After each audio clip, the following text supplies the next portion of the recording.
وصحبه أجمعين waxaan rabaa halkan inaan kala hadlo shacabka Soomaaliyeed gaar ahaan shacabka magaalada Muqdisho inaan aad iyo aad uga xumahay wixii ka dhacay magaalada Muqdisho 24 saac ee la soo dhaafay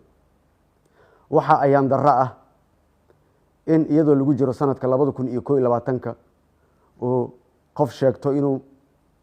qabsaday magaalada Muqdisho una sheegay in aysan dawlad ka jirin waana arin aad iyo aad fool xumo ah iyadoo ay dalka ka jirto dawlad xor ah oo madax bannaan waxa kale oo ayaan darro ah in ciidamadii mas'uulka ka ahaa ciidamadii qaranka ee geesiyaasha ee u soo halgamay u dhimanayay Soomaaliya weerar lagu qaado oo la taageerayo una ka bilowdo falkaasi xalay dhacay meeshaas waxaan rabaa shacabka Soomaaliyeed meel kasta ay joogaan inay ilaaliyaan midnimadooda shacabka Muqdisho waxaan leeyahay waxa loo socdo waa hantidiinni waa naftiinni waa guryihiinni in lagu burburiyo waxaan leeyahay waad ku mahadsantihiin dadaalka iyo garashada aad muujiseen inaadan raalli ka ahayn inaad taageertaan wax kasta oo lagu carqaladeynayo midnimadiina maalkiina naftiina iyo xoolihiina waxaan leeyahay dawladda aan aniga mas'uulka ka ahay ee xukuumadda ah oo aan ra'iisul wasaaraha ka ahay diyaar ayaan u ahay sidaan horay idinkugu sheegay in aan la fariisto qof kasta oo cabasho sheeganaya haddii aan leeyahay mid doorasho mid amni iyo mid kaleba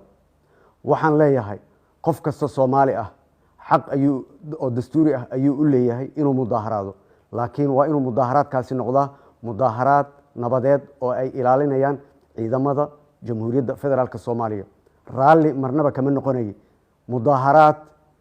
la soo abaabulay oo ay horkacayaan ciidamo oo ka soo horjeeda ciidamadii dawladda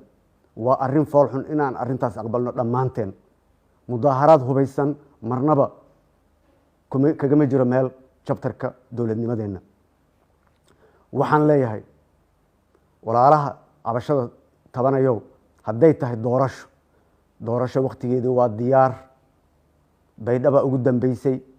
oo aan guddi farsamo u diray oo shanta maamul goboleed gobolka Banaadir iyo dawladda dhexe ay halka ku kulmeen 14 qofood waxa ay noo soo diyaariyeen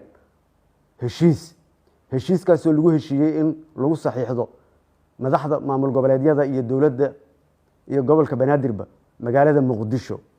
taasoo soo afjari lahayd in ay doorashadu bilaabato waqtigeedana ku bilaabato ka ra'iisul wasaare ahaan shacabka Soomaaliyeed waxaan u sheegayaa musharax ma ihi laakiin waxa iga go'an doorashadaas inay waqtigeeda ku dhacdo si xor iyo xalaal ah qofka shaki qabo ha ila soo xiriiro waxaan rabaa halkan inaan ka sheego 48 saacadood labadii maalmood ee la soo dhaafay inaan dadaalo fara badan aan geliyay sidii dhibkii dhacay foolxumadii dhacday aan u hakin lahaa